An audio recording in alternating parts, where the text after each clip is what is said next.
അങ്ങ് ശബരിമലയിൽ മകരവിളക്ക് തെളിയുമ്പോൾ ഇന്നിതാ അനന്ത പത്മനാഭന്റെ മണിയിൽ ലക്ഷക്കണക്കിന് ദീപങ്ങൾ തെളിയുന്നു.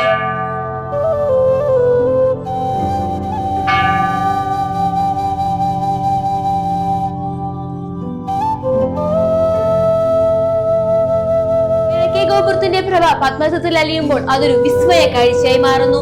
എണ്ണ വിളക്കുകളുടെ പരിശുദ്ധിയും വൈദ്യുതി വിളക്കുകളുടെ ശോഭയും ഒത്തുചേരുമ്പോൾ ക്ഷേത്രമതിലകം ഒരു സ്വർണ്ണക്കടലായി മാറുന്നു.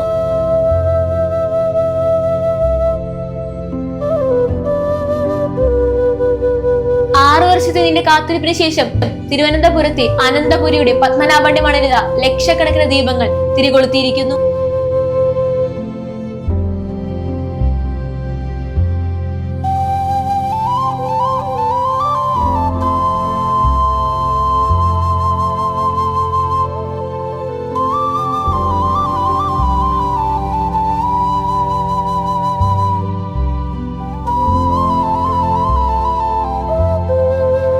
ദിവസം നീളുന്ന മുറജപത്തിന്റെ പുണ്യ സമാപനം.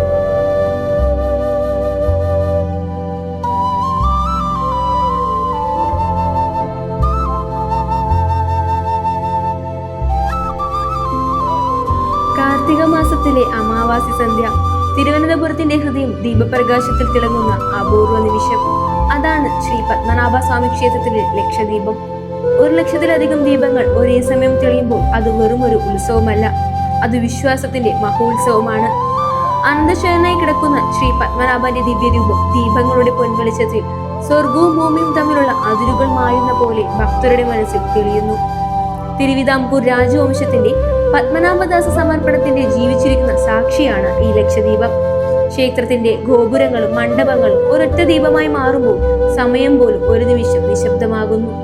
ലക്ഷദീപം നമ്മെ ഓർമ്മിപ്പിക്കുന്നത് സമ്പത്തിന്റെ കഥയല്ല, വിശ്വാസത്തിന്റെ ദീപം ഒരിക്കലും അണയരുതെന്ന ശാശ്വത സത്യമാണ്. അതുകൊണ്ട് തന്നെ ലക്ഷദീപം ഒരു ഉത്സവമല്ല, ഒരു ആത്മാനുഭൂതിയാണ്. എങ്ങനെയുണ്ട് അനന്തപത്മനാഭന്റെ ഈ അലങ്കാരങ്ങൾ? ഞാൻ ഈ മണ്ണിലാ ജനിച്ചു വളർന്നത്, അതുകൊണ്ട് തന്നെ 6 വർഷം കൂടുമ്പോഴെല്ലാം ഈ ഒരു ദിവസത്തിനായിട്ട് ഞങ്ങൾ എല്ലാവരും കാത്തിരിക്കുവാണ്. ഓരോ വർഷം കഴിയുന്നതോറും പുതിയ പുതിയ വെറൈറ്റി ആയിട്ടുള്ള ഓരോ അലങ്കാരങ്ങൾ കൂടുതലായിട്ട് വരുന്നുണ്ട്. പക്ഷേ ഇപ്രാവശ്യത്തെ പ്രത്യേകത എന്ന് വെച്ച് കഴിഞ്ഞാൽ ഒത്തിരി പുറത്തുള്ള സംസ്ഥാനത്തിൽ നിന്നും ആൾക്കാരൊക്കെ വരുന്നുണ്ട് എന്നുള്ളതാണ്. ഭയങ്കര സന്തോഷമുണ്ട്. തീർച്ചയായിട്ടും എല്ലാ ദിവസവും തീർച്ചയായിട്ടും ഞങ്ങൾ എല്ലാവരും വെയിറ്റിംഗ് ആയിരുന്നു. Okay, thank you. ദീപത്തിനെ സംബന്ധിച്ചിട്ട് ലക്ഷദ്വീപ് 6 വർഷത്തേക്ക് ഒരിക്കലാണ് ലക്ഷദ്വീപം നടത്തുന്നത്. ലക്ഷദ്വീപത്തിന്റെ എത്ര ശിവേലി കഴിയുമ്പോഴാണ് അത് ലക്ഷദ്വീപം?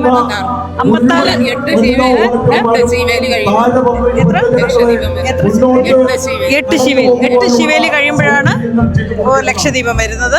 6 വർഷത്തേക്ക് ഒരിക്കലാണ് നടത്തുന്നത്. മുറജപം കഴിഞ്ഞതിന് ശേഷമാണ് ലക്ഷദ്വീപം വരുന്നത്. ഈ അന്നത്തെ ദിവസം പത്മനാഭസ്വാമി അല്ലെങ്കിലും ശിവേലി മിക്കവാറും വിശേഷ ദിവസങ്ങളിലെല്ലാം ഉണ്ട്. പക്ഷേ ലക്ഷദ്വീപ് സമയത്തുള്ള ശിവേലിക്ക് കുറച്ചും കൂടെ പ്രത്യേകതകളാണ്. വളരെയേറെ സ്ട്രിക്റ്റ് ആയിട്ടാണ് അകത്ത് കയറ്റുന്നത്. ഞങ്ങൾക്ക് അകത്ത് കയറാൻ പറ്റിയില്ല, ഞങ്ങൾ പുറത്ത് തൊഴുതിട്ട് പോവുകയാണ്. ഞങ്ങൾ തൊട്ടടുത്ത ഞങ്ങളല്ലാതെ എല്ലാ ദിവസവും ശിവേലി തൊഴാൻ വരാറുണ്ടായിരുന്നു.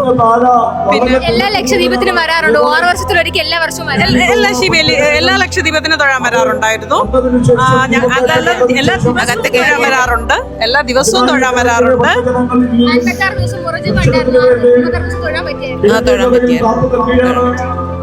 മുറജപവും ജലജപവും തൊഴാൻ സാധിച്ചു. നല്ലതാണ്, പക്ഷെ ഭയങ്കര തിരക്കായതുകൊണ്ട് ഇല്ല നല്ലതായിട്ടുണ്ട്.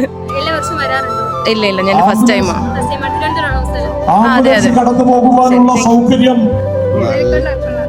നിയന്ത്രിക്കാൻ പറ്റുന്നില്ല ആ ഫ്രണ്ടിൽ. അതായത് ഏറ്റവും വലിയ പ്രശ്നം അതാണ്.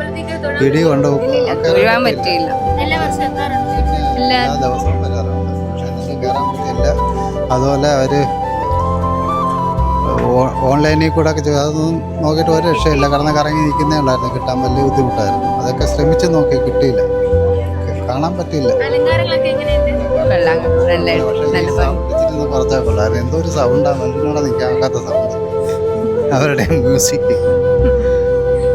അതൊന്ന് നിയന്ത്രിച്ചാൽ മതിയായിരുന്നു. ഏതെങ്കിലും ചെറിയ രീതിയിലുള്ള ഭക്തിയോ ഗാനങ്ങളോ അല്ലെ അങ്ങനെയൊക്കെ ചെയ്താൽ മതിയായിരുന്നു.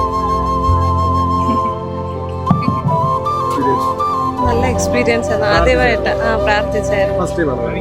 First time. ആഗ്രഹങ്ങൾ കുറെ ഉണ്ട്. ഇവിടെ ട്രിവാൻഡ്രത്ത് തന്നെയാണ്. ആദ്യമായിട്ടാ കാണാൻ പറ്റി. നന്നായിട്ടുണ്ടായിരുന്നു. ഇനി 6 വർഷം കഴിഞ്ഞിട്ടല്ലേ പറ്റത്തുള്ളൂ. ഇല്ല, ഞാൻ ഇത് ഫസ്റ്റ് ടൈമാണ്. ഇവിടെ ഉണ്ടായിട്ട് തന്നെ ഫസ്റ്റ് ടൈമാണ് കാണുന്നത്. അതെ, ട്രിവാൻഡ്രത്താണ്. Okay, thank you. തിരക്കാണ്, ഭയങ്കര തിരക്കെന്ന് വെച്ചാൽ ഭയങ്കര തിരക്കാണ്. നമ്മുടെ കയ്യിൽ ഇപ്പൊ ഓരോന്നും തിരക്ക് ഒതുങ്ങിയില്ല. വീണ്ടും ആൾക്കാർ ഇഷ്ടം പോലെ പുറത്തുണ്ട്. എല്ലാവർക്കും കണ്ടുപോകാനുള്ള സൗകര്യം നമ്മൾ ഒരുക്കിയിട്ടുണ്ട്. പ്രാർത്ഥിച്ചായിരുന്നു. എല്ലാ വർഷവും വരെ ഇന്നലെയും വന്ന്. കൊള്ളായിരുന്നു, സൂപ്പറായിരുന്നു, നന്നായിട്ടുണ്ട്. ഞാൻ ആലപ്പുഴയിൽ നിന്ന് വന്നേ. ഇന്നലെ വന്ന് സ്റ്റേ ചെയ്തത്. ഇതിനു വേണ്ടി മാത്രം വന്നേ. നാമജപത്തിൽ പങ്കെടുത്ത് രാവിലെ അത് കഴിഞ്ഞ് ദീപം കണ്ട്. മുറജപത്തിലല്ല, ഞങ്ങൾ സഹസ്രനാമത്തിൻ്റെ ഗ്രൂപ്പിലൂടെ അത് മൊത്തം പങ്കെടുത്ത് പോയ നല്ല അനുഭവമാണ്. ഇനി 2032 കാണാം. Oh, it's a very nice festival. We just found out that it comes once in 6 years. So if we miss this chance, it's only be in the coming, probably in 2032. If we miss this, so and it's a wonderful arrangement. People have been quite cooperative when it comes to the crowd management. They have been quite cooperative. Thank you so much. I am basically from all around India, born and brought up in very many places. So can't really pinpoint at a place.